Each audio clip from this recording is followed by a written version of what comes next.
Olá, eu sou Amanda Couto e esse é o Negócios na Pauta. Seja muito bem-vindo. Hoje vamos falar sobre os impactos da pandemia no turismo e as perspectivas para o setor. Em um primeiro momento, as medidas de combate à Covid-19, como o fechamento das fronteiras e do isolamento social, praticamente colapsaram as empresas de turismo, como também aquelas consideradas não essenciais, como lazer, cultura, entretenimento e diversões. O impacto se tornou tão violento que em apenas 2 meses, março e abril, as vendas dos diversos segmentos ligados aos serviços turísticos encolheram 77,1%. Os dados são da pesquisa da Confederação Nacional do Comércio de Bens, Serviços e Turismo. Após um começo de ano complicado, o faturamento das atividades tem crescido desde maio, mas mesmo que o setor atualmente venha apresentando taxas de variação consideradas elevadas, as vendas ainda estão baixas. O setor vem sofrendo perdas bilionárias, amargando prejuízos gigantescos. Por exemplo, em setembro as empresas faturaram 5 bilhões de reais a menos do que em fevereiro desse ano e quase 35% a menos do que setembro do ano passado. Os danos causados pela pandemia aos negócios colocam o setor como mais afetado e, ao que tudo indica, o que levará mais tempo para se recuperar.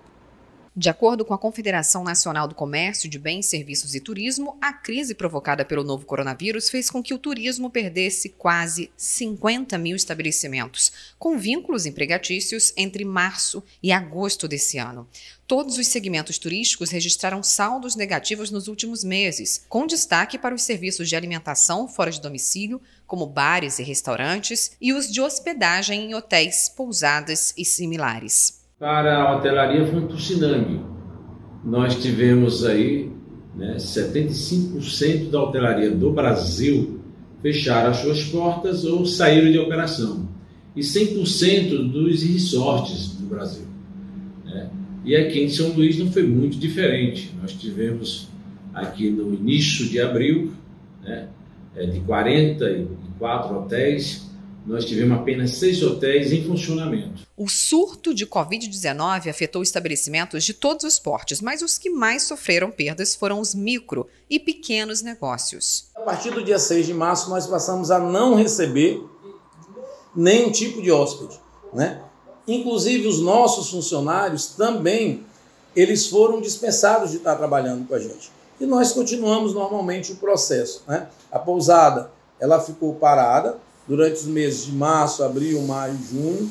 Em julho, quando foi autorizado, nós realmente voltamos a funcionar. Foi um momento difícil para nós guias de turismo, onde alguns conseguiram receber o benefício, do governo federal, outros não foi aceito, Então a gente ficou praticamente parado, Não, ficamos parados, E aos poucos estamos retornando aos trabalhos, O turismo está voltando, que é o novo normal, seguindo sempre todo o processo de proteção contra o Covid.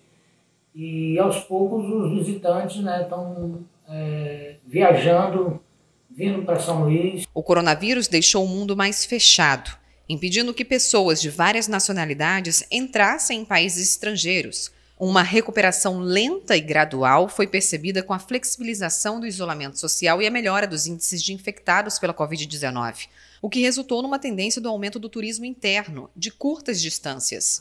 Nós tínhamos uma demanda que era composta mais ou menos de 30% de turistas estrangeiros, uns 40% de turistas de outras capitais do Brasil e 30% de turismo regional, e aí mais especificamente do estado do Maranhão. Com a pandemia, isso se alterou radicalmente, E a gente sabe que o perfil de comportamento desses públicos são completamente diferentes. Então, a forma de receber, de dar hospitalidade para esses públicos também tiveram que mudar, porque são pessoas que têm expectativas diferentes. Hoje, nós estamos operando com 90% de público regional. Em meio ao cenário de pandemia, o ecoturismo e o turismo de aventura têm sido opções procuradas por quem quer viajar com segurança. Este ano, o Rally dos Sertões, o maior rally das Américas, encerrou seu percurso no Maranhão. A Rota das Emoções passou pelas belezas naturais da cidade de Carolina, que é conhecida como Paraíso das Águas, e encerrou em Barreirinhas, cidade que abriga o Parque Nacional dos Lençóis Maranhenses. O evento, que teve uma caravana de quase 2.000 pessoas, foi de grande importância para incentivar o turismo local. Esse ano nós corremos o Rally dos Sertões, que começou em São Paulo, passou por Brasília, passou pelo Goiás, passou pelo Tocantins, passando mais precisamente no Jalapão, e nós entramos no Maranhão, em Carolina, um lugar muito bonito, uma cidade conhecida como a Cidade das Águas, né? Tem a Chapada, e enfim, muitas cachoeiras para visitar. E isso faz com que não só os pilotos, mas a equipe de apoio, todo o pessoal que trabalha nos sertões, e mais as emissoras que vêm acompanhando, a equipe de imprensa da gente, da organização, enfim, mostra o nosso turismo, tanto do Maranhão como de outros estados. Enfim, é um rally que mostra os sertões realmente, a beleza natural que tem no nosso estado, nos outros estados. Apesar dos esforços para dar fôlego ao setor, a maior parte das atividades que compõem o turismo brasileiro segue ainda sem perspectiva de recuperação significativa nos próximos meses, principalmente em virtude do caráter não essencial do consumo destes serviços. A queda no turismo mundial por conta da pandemia chegou a 70% em 2020. Isso representa 700 milhões a menos de chegadas de turistas em todo o mundo, segundo a Agência da ONU para o Turismo. O volume de faturamento muito abaixo do ano passado aponta uma situação difícil e um grande desafio pela frente.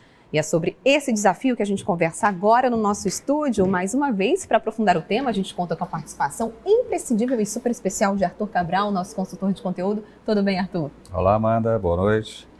Temos aqui, deixa eu apresentar nossos convidados também, especialistas, Jacira Aiko, que é diretora-geral do Blue Tree Towers São Luís. Jacira, seja bem-vinda. Muito obrigada pelo convite. Seja bem-vindo também Jansen Santos, que é presidente da Associação Brasileira de Agências de Viagem, ABAV Maranhão. Tudo bem, Jansen? Tudo bem, obrigado pelo convite, Amanda. Bom, para começar, eu queria que o Arthur, que é especialista e também consultor de conteúdo, falasse para a gente um pouquinho da sua opinião sobre como os impactos do turismo afetaram a economia. Não há dúvida, Amanda, que dos setores da economia, talvez o mais afetado, junto ao entretenimento, seja o de turismo, né? Houve uma queda realmente muito forte, tanto em viagem de negócio, quanto em viagem de lazer e ocupação de hotéis. Isso tem uma cadeia muito grande. Os nossos convidados aqui que são do setor vão falar de maneira mais forte nisso aí. E ainda não recuperado, né? Ainda está se recuperando, principalmente o turismo de negócio. Acho que nesses últimos meses aconteceu algo que, para quem trabalha na área de negócio, como eu trabalho também, se descobriu que os aplicativos de reuniões virtuais, eles evitam muitas viagens, né? E acredito que boa parte da ocupação dos nossos hotéis aqui são derivados de turismo de negócio. Então, esse impacto é grande, mas apareceram outras oportunidades, como o fechamento de fronteiras de vários países, fez com que o comércio, o turismo interno, o turismo doméstico tivesse uma perspectiva bastante diferente, até porque a taxa de câmbio hoje está quase R$6, né? Então acho que há um problema, mas há uma oportunidade muito grande.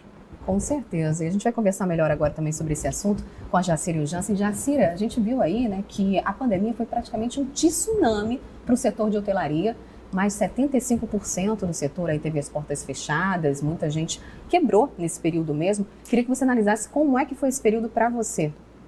Foi bem traumático. Realmente, nós, final de março aproximadamente, Amanda, nós nos vimos com o hotel praticamente vazio. Para você ter uma ideia, nós tínhamos 6 apartamentos no dia 31 de março, ainda assim porque a Azul estava sem voo e os tripulantes estavam ilhados na cidade.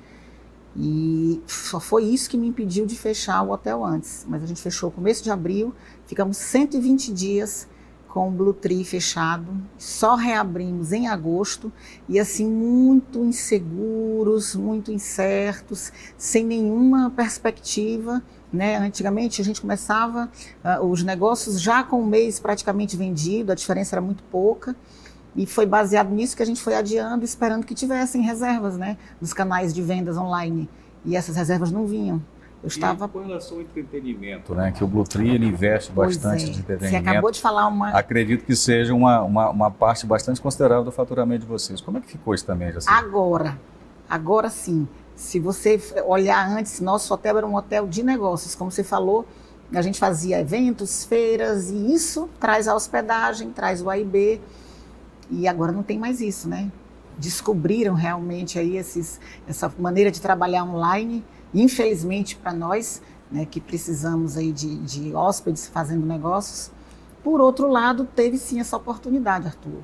Nós vimos que podíamos apostar, até porque nós temos uma área muito boa, 42 mil metros quadrados de área, muito verde, uma piscina bacana, o melhor spa da cidade.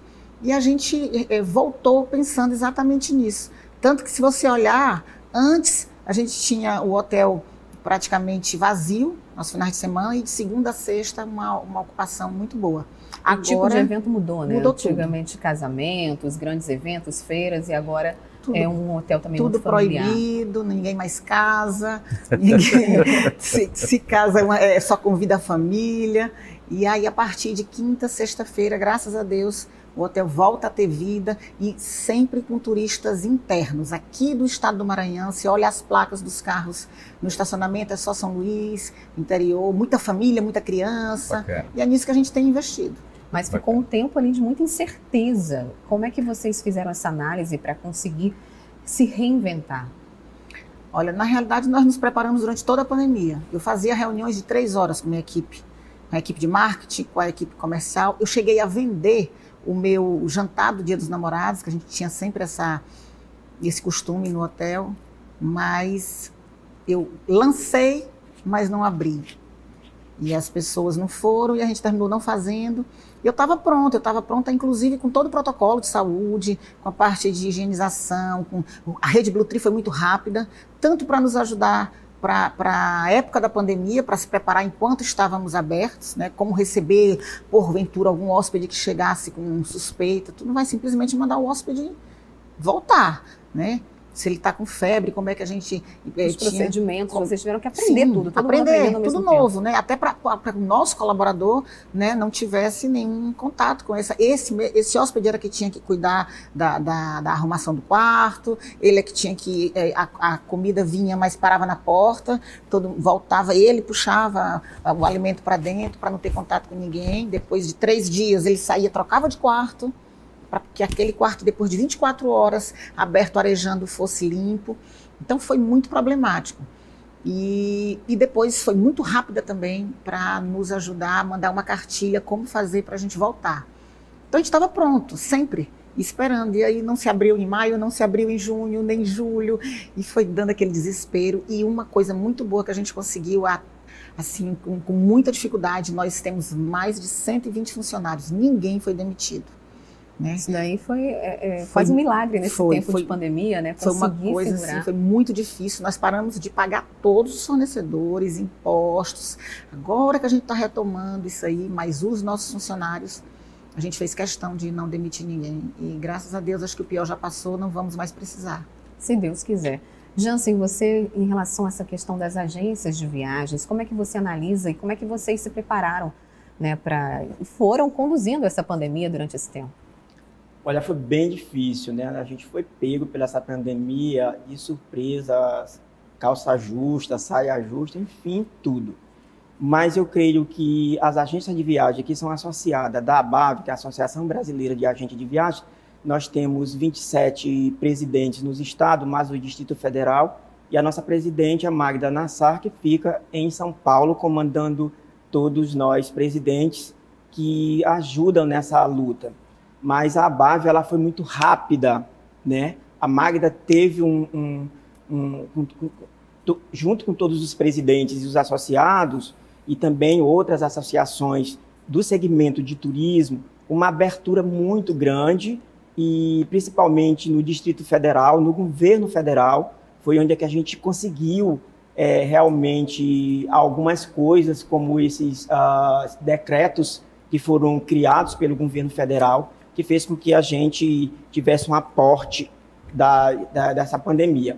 Mas muitas agências fecharam aqui no Maranhão. Aqui nós somos um total, mais ou menos, pela última relatório que eu tive da Secretaria de Estado, nós somos 409 agências de viagem no Maranhão.